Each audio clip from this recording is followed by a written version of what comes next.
कभी ऐसा हुआ है कि आप बिल्कुल अकेले बैठे हो, कोई बात नहीं कर रहा, कोई आवाज नहीं, और अचानक आपका दिमाग आपको ही सवाल पूछने लगता है, ऐसे सवाल जिनका जवाब आप भी नहीं जानते। और फिर एक थॉट आता है, फिर दूसरा, फिर तीसरा, और देखते ही देखते आप एक ऐसी दुनिया में चले जाते हो जो असली ही नहीं होती, लेकिन फिर भी आपको वो सब रियल लगता है।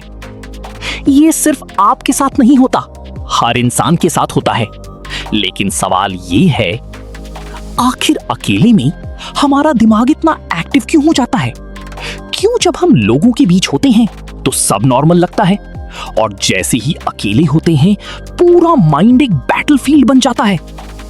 सोचो, रात के 12 बजे हैं, कमरा अंधेरे में डूबा हुआ है, फोन साइड में रखा है, नोटिफिकेशंस बंद हैं, घर बिल्कुल शांत है, बस एक हल्की घड़ी की टिक टिक सुनाई दे रही है, और आप बेड पर बैठे हो, कुछ भी नहीं कर रहे, और अचानक एक पुरानी याद दिमाग में आती है, और फिर शुरू होता है, क्या होगा अगर मैंने उस दिन वो बात नहीं कही होती? क्या वो इंसान आज भी मुझे याद करता होगा? मैंने सही डिसीजन लिया था या गलत? अगर उस टाइम में स्ट्रांग होता तो क्या लाइफ अलग होती? और धीरे धीरे एक छोटा सा थॉट एक बड़ी फिल्म बन जाता है, जिसमें आप ही हीरो हो, आप ही विलेन हो, और आप ही जज भी। असल में ये कोई जादू नहीं है, ये हमारे दिमाग का डिफॉल्ट मोड है, जिसे न्यूरोसाइंस में कहा जाता है डिफॉल्ट मोड नेटवर्क। जब हम बिजी नहीं होते तो दिमाग खुद को एंटरटेन करने लगता है, और वो सबसे आसान चीज चुनता है, पुरानी यादें और फ्यूचर की चिंताएं, क्योंकि ये ऑलरेडी स्टोर्ड होती हैं, दिमाग को मेहनत नहीं करनी पड़ती।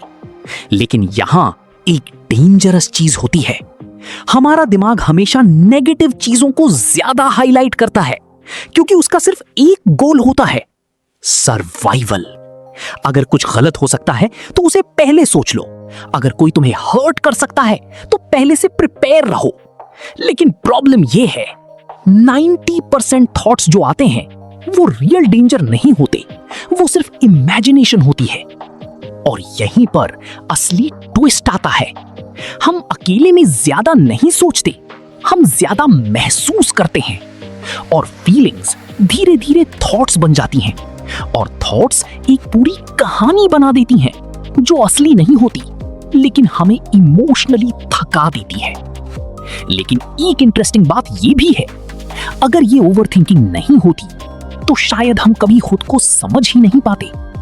यही ओवरथिंकिंग हमें सिखाती है हम कौन हैं, हमें क्या चाहिए, हम क्या गलत कर रहे हैं और क्या सुधार सकते हैं। तो सवाल ये नहीं है कि हम अकेले में क्यों सोचते हैं, सवाल ये है, क्या हम अपनी थॉट्स को कंट्रोल कर पा रहे हैं, या फिर हम अपनी थॉट्स के कंट्रोल में हैं।